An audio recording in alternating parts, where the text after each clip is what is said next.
WTI crude sinking to its lowest level since early February on the back of worse than expected economic data out of China. The headlines igniting fears of a slowdown in energy demand. Oil stocks slumping along with the commodity. Major refiners like Valero, Chevron, Exxon all down sharply, so with prices now well off their highs. Could consumers see even more relief at the gas pump? Let's bring in Patrick DeHaan, head of petroleum analysis at GasBuddy. Patrick, great to have you with us.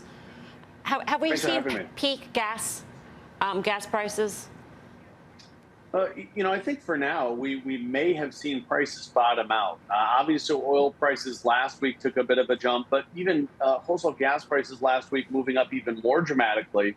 And so for now, the national average seems to have stalled out at about $3.92 a gallon. Now, today's drop could start some more decreases, but with hurricane season still active, it's certainly just a matter of time before whatever happens in the markets today, if it sticks, gets sent down to the pump. So I wouldn't look for much more relief across the country. Certain areas, the West Coast, the Rockies, the Northeast, I think gas prices in those regions will drop more noticeably in the week ahead. But areas of the Great Lakes, we are already seeing prices going up in Ohio, Indiana, and in Michigan. What are we factoring in for hurricane season in terms of the impact on gas? Well, it certainly could be sizable. Obviously, it's been a pretty quiet hurricane season thus far. Although still projections to be above average. We're all really contingent on what hurricanes could do in terms of entering the Gulf of Mexico. That's the very sensitive area. A Category 3 to 5 storm could still cause gas prices to jump 25, maybe even 50 cents a gallon if we get another Harvey or Ida. So we're not out of the woods by a long shot, with the peak of hurricane season still about 2 weeks away from starting. Yeah, Patrick, I'm not asking you to play stock market, but it seems like with the sell-off, the refiners still sort of hold all the cards here in terms of just where the spreads are and just in terms of capacity. Can you speak to that? Well, absolutely. I think, a lot of this year has been at the refiner level, their ability to produce enough fuels in light of the fact that refining capacity in the U.S. has been trimmed by 1 billion barrels since 2019. So if refiners continue discipline, especially in light of the summer driving season, which is wrapping up, refineries may start going into maintenance mode in the fall, and that could keep supply constrained going into the winter. Patrick, when we think about demand destruction, we typically think about a price, a price point at which the consumer will pull back. And I'm wondering how you factor in a prolonged period of high gas prices and at what point in that scenario we hit or we see demand destruction. Well, I think it all can certainly depend on the economy as well, the health of the economy. We saw a very resilient consumer this summer. $5 a gallon did cause a low level of demand destruction, but against a backdrop of economy that was reopening after COVID.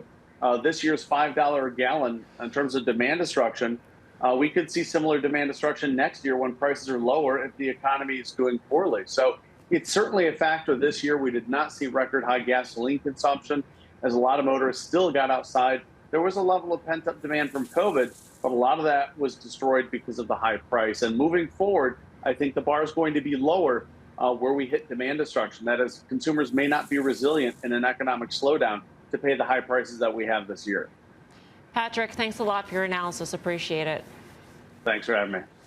So how do you think about it, Dan? Especially we're going to get reads from retailers. Yeah. That has been an impact not only for the consumer, but for the retailers themselves when they're dealing with shipping costs. Yeah, I actually think it's probably less demand about consumers driving because everyone needs to get themselves to their job and that sort of thing. But I really do think it means, like, what does it mean for other discretionary purchases that they might not be doing in that regard? And I'll just say this, that guy was really good, that GasBuddy over there.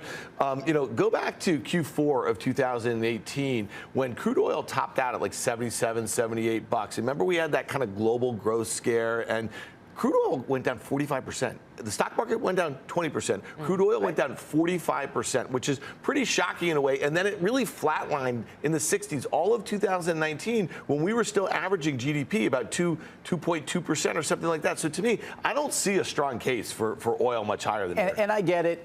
But I don't see what has changed at all about the global oil supply dynamic. I think, and if you listen to Saudi Arabia, they say that they're going to be ramping up supply. Right now, we've taken quotas within OPEC and OPEC Plus back back to pre-COVID levels, yet they're still 2.5 to 3.5 million barrels short on oil. So the energy security dynamics that are going on, and we heard this from oil companies. Oil companies are going to continue to pay out dividends, increase cash flow, and pay down debt. That's why the XLE has outperformed the Brent or crude or whatever your benchmark is significantly over the last month and through an earnings season where I would go back to just the soapbox I stand on. Is it a soapbox or it's a pedestal?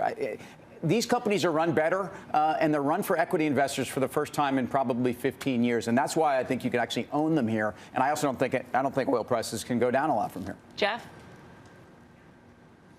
Yeah, I agree with Tim. I think overall this pullback is an opportunity. We knew things were overbought there. We were all talking about a pullback in these stocks, but just to underscore Tim's point, oil making new lows, but XLE versus S&P 500 not. I think we put together a chart. You can look at it and see the divergence. XLE versus S&P 500 basically flat since the end of June as oil continues lower. We saw the same thing in November, December of last year. So maybe that's the sector sort of looking forward and saying, you know what, we don't think the commodity has much more downside. So I look at stocks like Exxon, Chevron. I think they're cheap here if oil stays where it is, and I think that that's probably a pretty good bet.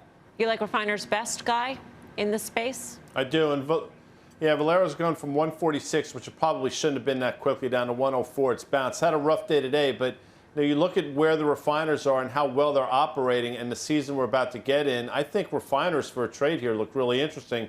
I think Valero's top of that list.